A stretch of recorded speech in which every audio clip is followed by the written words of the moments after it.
the bell icon on the YouTube app and never miss another update. जय श्री राधे राधे। प्रिय मित्रों, आप सभी का एस्ट्रोलॉजी दर्शन में बहुत बहुत स्वागत है। आज हम ज्योतिष शिक्षण के अंतर्गत एक बहुत ही महत्वपूर्ण विषय को लेकर के अध्ययन करने जा रहे हैं और आज का हमारा विषय है जन्म कुंडली अध्ययन से जातक की आजीविका का विचार करना। तो आइए जानते हैं जातक की जन्म कुंडली अध्ययन से जातक की आजीविका का विचार करना। इसके लिए हम सबसे पहले जातक की जन्मांक कुंडली, जातक की सूर्य कुंडली और जातक की चंद्र कुंडली का अध्ययन करेंगे। अर्थात जन्मांक कुंडली, जैसा कि हम जानते हैं कि जो हमारी लगन कुंडली अर्थात हमारी जो जन्मांक कुंडली होती है वो होती है जन्मांक कुंडली।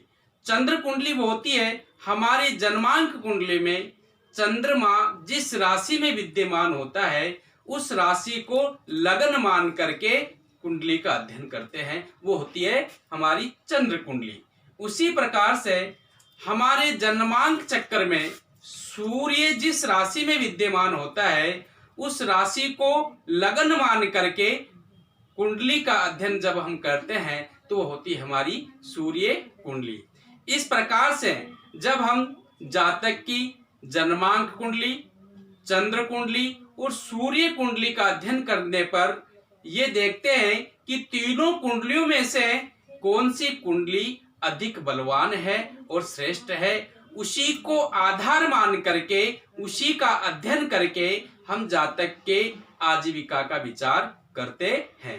जिस प्रकार से प्रस्तुत उदाहरण कुंडली में जो है तुला लगन की कुंडली है, ये तो जातक की जन्मांक चक्र हुआ।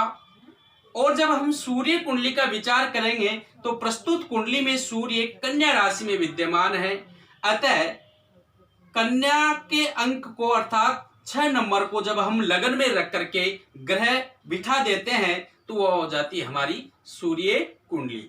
उसी प्रकार से जैसे प्रस्तुत कुंडली में चंद्रमा कुंभ राशि में विद्यमान है, अतः कुंभ राशि को लगन में रख करके सभी ग्रहों को इसी प्रकार से बिठा दें तो वह हो जाती है हमारी चंद्र कुंडली। जब हमने जातक की चंद्र कुंडली, सूर्य कुंडली और जन्मांक कुंडली का अध्ययन किया तो सबसे पहले उसमें हम देखेंगे कि जन्मांक कुंडली का लगन का बल, सूर्य कुंडली में सूर्य का बल, सूर्य की स्थिति और चंद्र कुंडली में चंद्रमा की स्थिति, अर्थात तीनों के लगन के, सूर्य के और चंद्रमा के अंशों पर विचार करेंगे। जैसे प्रस्तुत उदाहरण कुंडली में तुला राशि का लगन है और लगन के अंश है 12 अंश 8 कला, जो कि तुला एक विषम राशि है और विषम राशि में होने के कारण लगन का जो अंश है 12 अंश 8 कला, ये हुआ युवा। अर्थात प्रस्तुत कुंडली का जो लगन है ये युवा अवस्था में है और युवा अवस्था जातक के लिए संपूर्ण फल देने की स्थिति में होती है। उसी प्रकार से सूर्य कुंडली का जब हम अध्ययन करेंगे तो देखेंगे कि सूर्य के अंश कितने हैं। अतः जब हमने देखा कि सूर्य के अंश एक अंश 35 कला पर सूर्य है और सूर्य सम राशि में होने के कारण एक अंश 35 कला में मर्त अवस्था में है, अतः सूर्य बिल्कुल ही कमजोर और मर्त अवस्था में पाया गया।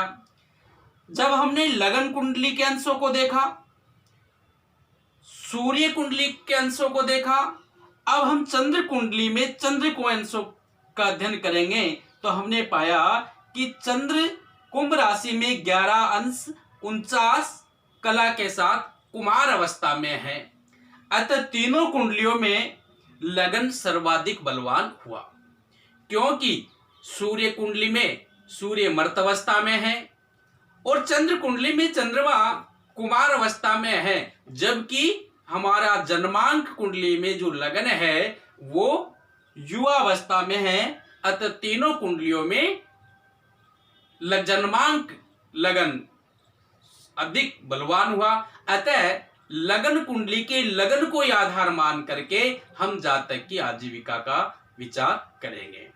और आजीविका के विचार के अंतर्गत हम जिस कुंडली से भी अध्ययन करेंगे उसके दशम भाव को देखेंगे। जैसे प्रस्तुत कुंडली में जातक का जन्म लगन बलवान था, तो इसके दशम भाव का विचार करेंगे। तो यहां से गिनेंगे 1 2 3 4 5 6 7 8 9 और 10। तो हमने दशम में पाया कि कर्क राशि में शुक्र विद्यमान है।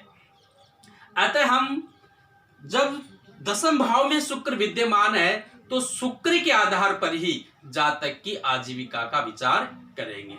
और शुक्र जिन जिन कारकों का स्वामी होता है उनसे संबंधित कार्यों में जातक अपनी आजीविका का निर्धारण कर सकता है। जैसे प्रस्तुत कुंडली में यहाँ दशम भाव में शुक्र विद्यमान है, अतः शुक्र से संबंधित कार्य करके जातक अपनी आजीविका का सफल निर्वाह कर सकते हैं।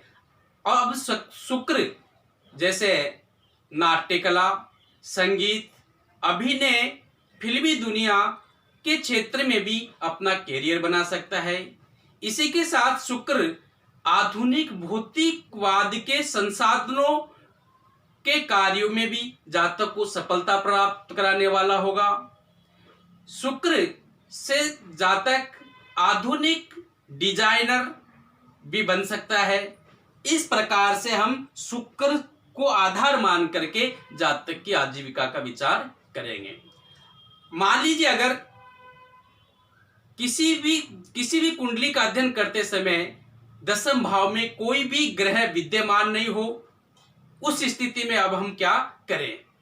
तो इसके लिए अब हमें उस राशि का विचार करेंगे जो राशि दशम भाव में आई हुई है, और उस राशि के स्वामी का विचार करेंगे।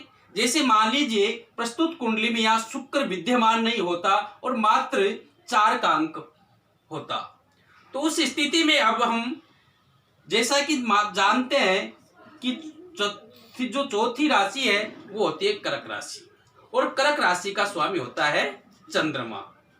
जब हमने पता किया कि दशम भावस्थ स्थिति का स्वामी हुआ चंद्रमा, अब इसके लिए अब हम हमारी जन्म कुंडली के हमारे नवमांश कुंडली का अध्ययन करेंगे। और नवमांश कुंडली में देखेंगे कि चंद्रमा जो दशम भाव का स्वामी था वो किस राशि में विद्यमान है, और जिस राशि में भी विद्यमान है उस राशि का स्वामी कौन है।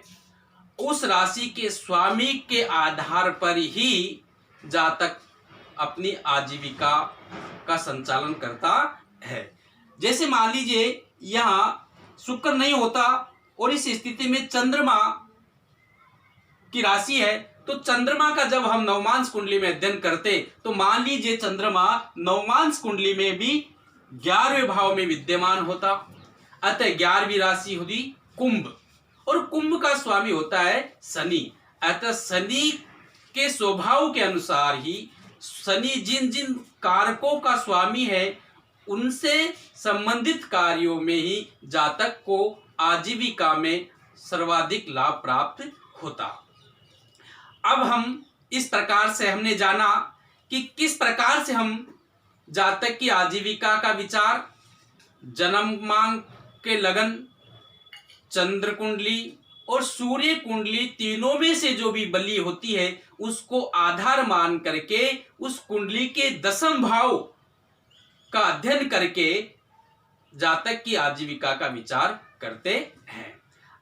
अब यदि मान लीजिए दशम भाव का जो कारक ग्रह है, आजीविका का कारक ग्रह सूर्य अगर सिद्ध होता है, उस स्थिति में जातक निश्चित रूप से राजकीय सर्विस करता है, और राजकीय सर्विस में भी जातक उच्च पद का अधिकारी होता है। और सूर्य क्योंकि पिता का कारक है, इस कार्य में जातक का पिता की बहुत अधिक अच्छी भूमिका होती है।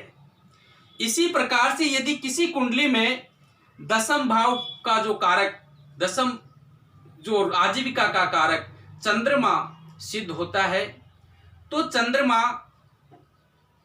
से संबंधित कार्य करके जातक अपनी आजीविका निर्धारण करेगा।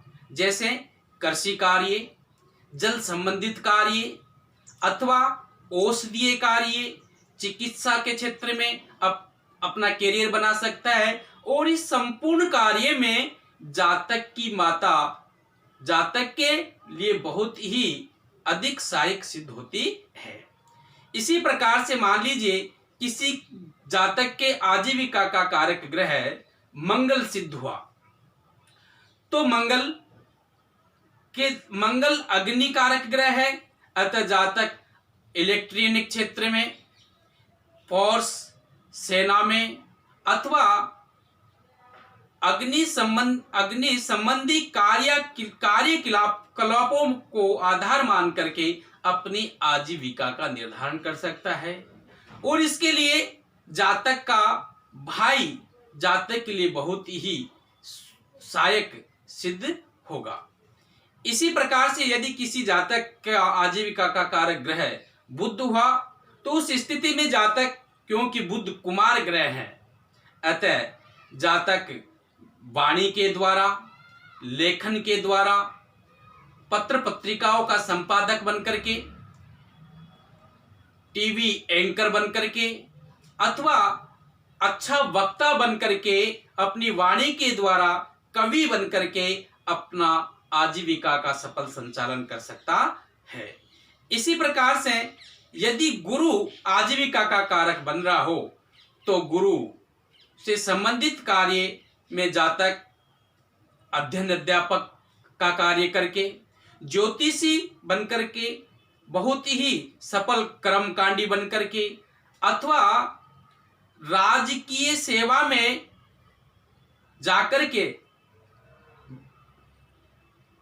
शिक्षण का कार्य करता हुआ जातक अपनी आजीविका का सफल संचालन कर सकता है। यदि किसी जातक की जन्म कुंडली में शुक्र आजीविका का कारक होता है, जैसा कि प्रस्तुत कुंडली में बना हुआ है, उस स्थिति में शुक्र के लिए जातक नृत्य कला, गायन, अभिनय कला अथवा फिल्मी दुनिया में अपना कैरियर बना सकता है। फैंसी पदार्थ या फैंसी वस्तुओं का विक्रय करके जातक बहुत अधिक धनार्जन कर सकता है। इस प्रकार से यदि किसी जातक की जन्म कुंडली में शनि, यहाँ अगर सूर्य कारक ग्रह होता है, तो इस कार्य में जातक की जो पत्नी होती है वो बहुत ही सहयोगिनी की भूमिका में होती है और जातक को अपने पत्नी पक्ष से भी इसमें सहयोग प्राप्त होता है, धन प्राप्त होता है, जिससे जातक अपना सफल कैरियर बना पाता है। इसी तरह से यदि शनि कारक आजीविका का कारक ग्रह हुआ, तो उस स्थिति में जातक निश्चित रूप से सामान्य सरकारी नौकरी प्राप्त करता है।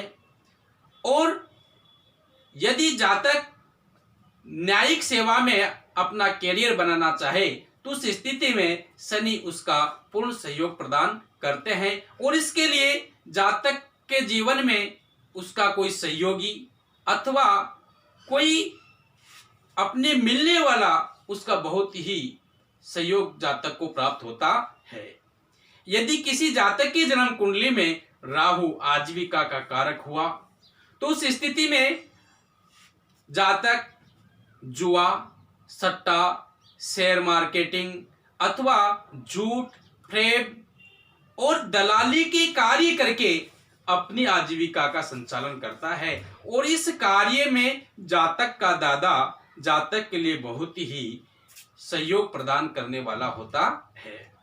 इसी क्रम में यदि केतु आजीविका का कारक ग्रह होता है, तो जातक राहु के समतुल्य झूठ, प्रेम, दलाली, शेयर मार्केटिंग अथवा लॉटरी, ब्याज, बट्टा अथवा राजनीतिक क्षेत्र में भी अपना कैरियर बना सकता है। ऐसे जातक को आकस्मिक धन की प्राप्ति की भी संभावना बनती है और इस कार्य के लिए जातक का नाना जातक के लिए बहुत ही उपयोगी होता है। तो इस प्रकार से प्रिय मित्रों, आज हमने जाना कि किस प्रकार से हम जन्म कुंडली का अध्ययन करके हमारी आजीविका का निर्धारण हम कर सकते हैं और उस क्षेत्र को हम आधार मान करके क्रियाकलाप को करते हुए सफल आजीविका का संचालन कर सकते हैं। आज की परिचर्चा में इतना ही। जय श्री राधे राधे।